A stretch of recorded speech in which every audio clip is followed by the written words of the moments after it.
We'll talk a little bit about arthritis today, both rheumatoid and osteoarthritis. Now, I'm going to start with some osteo, and then Seely's going to talk about rheumatoid because it's the only thing he knows. But many of you are degenerates out there, and I don't say that just because Gordy Tepper walked by. But I'm saying that because you're degenerating as I sit here. I can hear it, I can see it.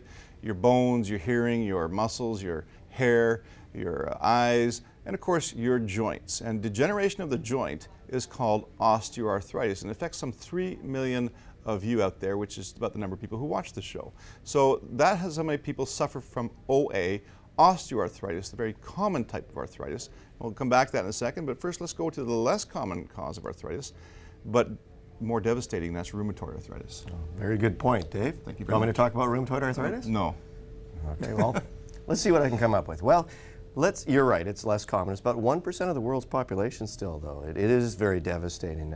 These are the types of arthritis that you'll see the gnarly fingers. You know, my old grandma Dibley, she used to have her fingers that would go all different ways, and she always could tell the temperature, she said, the change in barometric pressure by her joints turning different ways and swelling up, and we would think that was pretty remarkable. But it is due to an autoimmune disorder.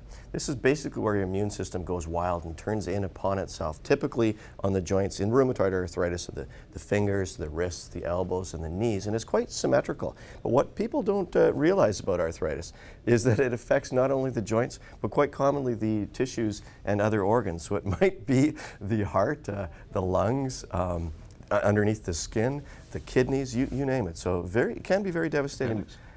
I'm not sure about the appendix. You said if you named it. Oh, go ahead anyway. Okay, could be the appendix, yeah, you're right, sure. But the treatment is actually pretty good for rheumatoid arthritis. Although it can be devastating with the erosion of the bones, the treatment is actually more promising than your type of arthritis that you're going to talk about. But there is new medications, the biologics, Remicade, all sorts of medication. Okay. And there's even steroids. Back to the osteoarthritis. I'm going to give you some ways you can all go out and get some osteoarthritis. Do you want to hear some more about rheumatoid arthritis? Number one, here's some 5 ways you can get osteoarthritis. Go injure your joints. Go play some sports that require contact. Because if you play other sports like chess or you play for the Maple Leafs that don't require contact, then you won't get osteoarthritis. Secondly, go get bow-legged. Now, I'm bow-legged. You could drive a truck between my legs. Go get bow-legged and you're more apt to get osteoarthritis. It's painful, trust me. Third thing is to go down to Domino's and have some pizzas. Gain some weight, that'll generate osteoarthritis. Secondly, go get some parents that have osteoarthritis. If you don't have them, go register some. Get some Asian parents if you want of the knee, because they're more common to have osteoarthritis of the knee. It's absolutely true. And not the hip. So if you want to be hip, order out for some Chinese and get some new parents that way.